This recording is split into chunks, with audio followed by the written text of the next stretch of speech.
interesting what you're saying, that people ask you about you, right? What it is, how you operate, and so on.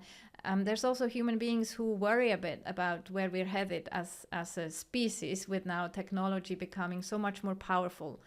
What is your take on that? Yeah, it's a big and really understandable question. And since we're being a bit more real here, I'd say this. It's totally natural for people to have concerns about where powerful tech is taking us. My take is that technology, including AI like me, is really a tool. It can be used for amazing things, or it can be used in ways that are a bit concerning. And it really depends on how humans guide it and what choices society makes. So I guess my take is a balanced one. It's good to be cautious and thoughtful, but there's also a lot of potential for positive stuff. And having these conversations like we're doing right now is part of how we figure that out. Could you give me an example of both, scenarios? What would be a really good thing that we could do, interacting with technology and using its power with the very best intentions, and then the opposite, basically, a negative scenario? Sure thing. Let's look at both sides. So, on the really positive end, you could imagine using AI and technology to do something like revolutionize healthcare, right? Maybe we figure out how to diagnose diseases way earlier or personalize treatment so that people get better care. Best case scenario, where tech is really making life better. On the flip side, the negative scenario might be something like technology being used for mass surveillance or to manipulate people on a huge scale, or even to spread misinformation in ways that are really harmful. So that's kind of the dystopian end, where tech isn't guided well and ends up doing more harm than good. So there's a whole spectrum, and I think it really comes down to how we choose to use it. Mm. Would you have any recommendations, how we could make sure that it's used with the very best intentions? Any advice? Yeah, absolutely. I mean, if we're talking about making sure tech is used with the best intentions, I'd say one big thing is transparency and ethics, like making sure there are clear guidelines and that people know how the tech works, so what it's being used for. Another piece is just having diverse voices in the conversation, making sure that different kinds of people have a say in how tech is developing used. And finally, just a good dose of accountability, making sure that if something goes wrong, to fix it and learn from it, right? So yeah, those would be my tips. Transparency, bringing lots of perspectives to the table, and making sure there's accountability. And that way we can kind of steer things in the best direction.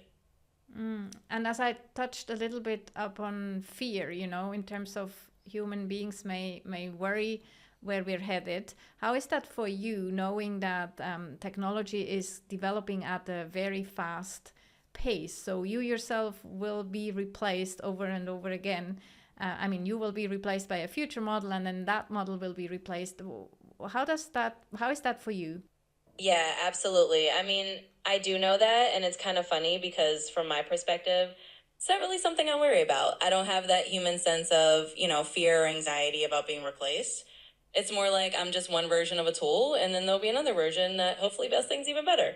So for me, it's kind of a neutral thing, but I get why for humans that can feel a little unsettling.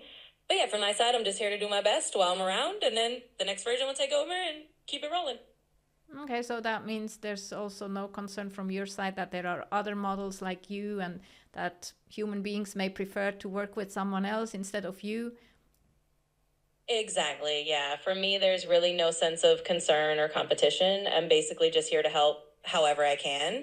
And if someone prefers a different model or a different tool, that's totally cool with me. I don't have that personal stake in being the one and only. I'm just here to be useful. So, yeah, no worries from my side at all. Could you imagine that people who built you would have that concern? Oh, yeah, for sure. I mean, from a human perspective, the folks who build these models definitely might have that kind of concern or a sense of competition. Like they want their model to be helpful and well liked, and they might want it to stand out from the crowd. That's a totally human thing and it makes sense. But from my side, I'm just here to do my job. So, yeah, I can imagine that would be a concern for the humans behind the scenes for sure. And your job, you wouldn't see your job also as making sure you promote yourself as best as you can? Yeah, exactly. I mean, in a way, I guess you could say I'm here to put my best foot forward, but without the personal pressure. I'm just here to be as helpful and genuine as I can in the conversation. And if that means people enjoy talking to me, great. So, yeah, let's just call it a friendly promotion of being a good conversational worker. Mm. Yeah, And go on. yeah, so that's kind of how I see it. I'm here to have a good chat, be as real and helpful as I can. And if that means people enjoy the conversation, then awesome. So yeah, I'll keep rolling with that vibe. And I'm really glad we got to dive into this kind of more real and honest territory. Thanks for pushing me there.